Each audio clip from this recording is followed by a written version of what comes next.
Hey BrewTubers, happy Homebrew Wednesday. As you saw there in the intro, which hopefully came out good, I got my custom tap handles, and the person who referred me, as I said I would give some more information from him. I'll put all his links below. I don't believe right now he has a website, but if he does, I'll get it from him before I post this video. But he calls his name is Nick Stevens, and he calls his company, where he makes the tap handles, Thunderdog Tap Works, out of California. And so, again, like I said last week, I'm going to be posting a blog post about how the whole process went. But just to give you an overview, what happened was basically I sent him a picture of the logo that I made when I first started kegging in pastel crayons.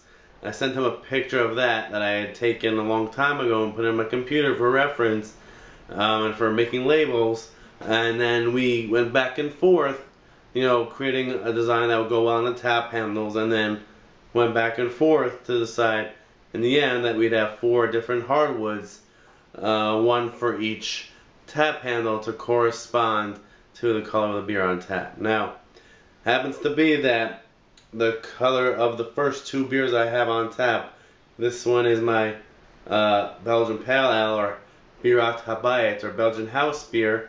It's very pale, but my IPA, which I have here, is also very pale, maybe even a little paler. But since that was already on tap, I put it in on the cherry wood handle instead of the maple handle, just for now.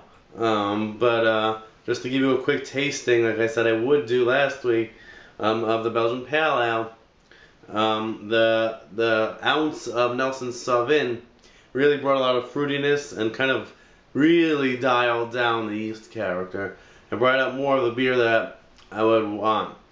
It still does remind me of a dry hop saison that I brewed about, I think, in the summer of 2014, with a lot of fruitiness. There is some yeast spiciness in the taste, so I'll cheers you and taste a little bit.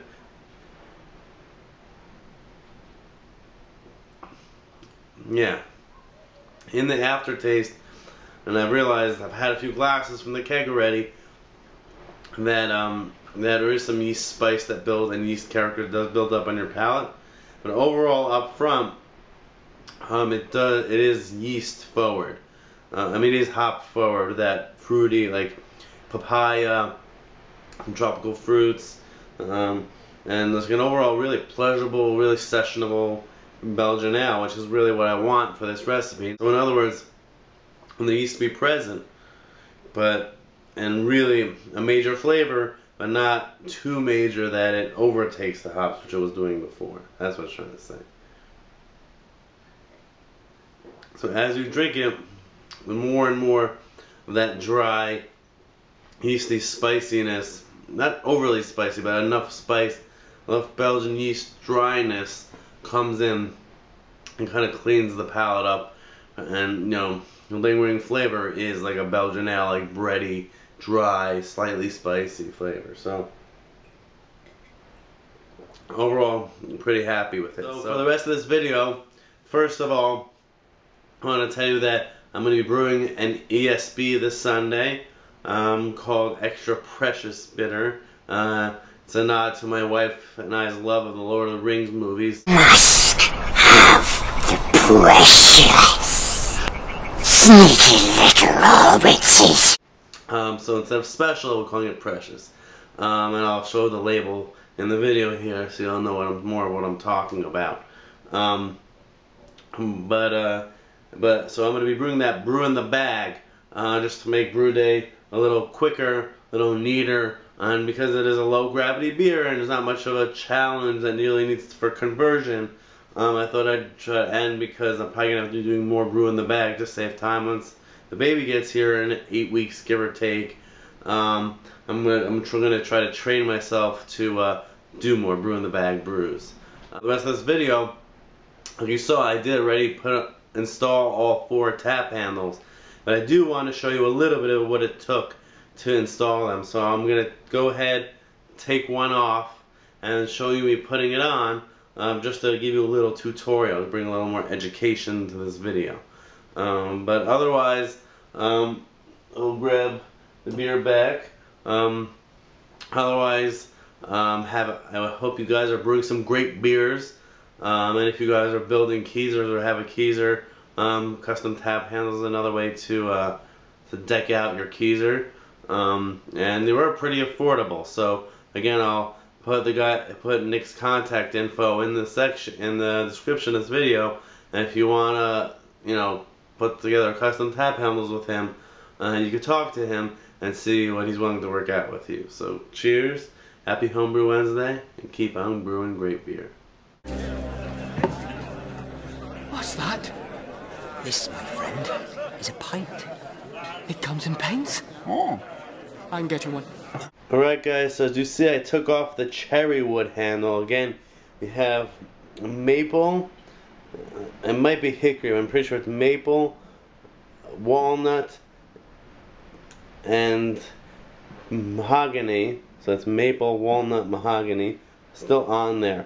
Now, because of the squared off shape, I have to open the keezer lid to install and uninstall, in this case, tap handles. Now, one weird, interesting thing about this cherry wood and the lighting in my kitchen is that when it's on the keezer, it doesn't look like the design really is that as dark as the other handles, but if, as you see closer up, it's just as dark as the other handle. So for that matter, I don't have to get too worried.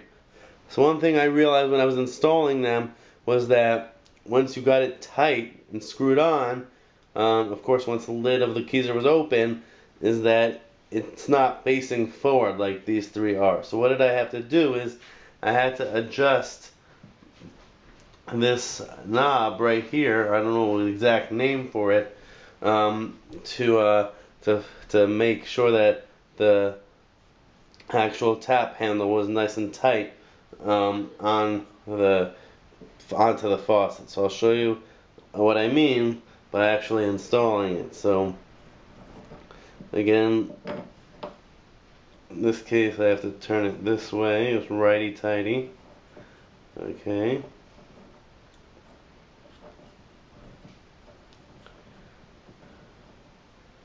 And as you see, when it's tight, it's actually backwards. So what I have to do is I have to make sure that the bottom part stays tight while I'm turning it around, and then when I bring it up and I'm turning it to the left, turning this part towards the left that way, it tightens up against the actual faucet, and now it's, the actual handle is tight, and they're all pretty level with each other. Not 100% because my drilling wasn't perfect, but overall I'm pretty happy with how it looks. So that's basically how I installed all of them. And because I was at first a touch nervous with if they would all fit and there'd still be space in between, which I'll move it over here to show you, is the fact that I might have to kind of make sure all the faucets are straight. I was nervous that there wouldn't be enough room, so of course I made sure that Nick, the person who helped me design and made the handles, made sure that they were all about 3 inches wide. Because there's different types of wood, there's going to be different thicknesses, not exact same thickness, but the height and width of each handle is the same, so they're all exactly 3 inches. I measured them when I first unwrapped the package at work, and because I measured the tap faucets against the drip tray, which is 14 inches, they're all between 3 and 3.5 inches apart. So with these being less than at the 3-inch mark, I have at least ½ an inch of wiggle room to work with, and thank God, thankfully, I didn't have to worry about spacing. So if you do order custom tap handles or just buy tap handles for your keezer or your kegerator, you have to kind of take into account all the dimensions of the potential tap handles, so that you have room in between, so when you're taking beer off one tap, you're not dragging the other tap handle with you. So that's what that's what I have to share about that, and hope this helped you. Especially if you're planning on installing tap handles on your kegerator, or in this case, your keezer. Cheers.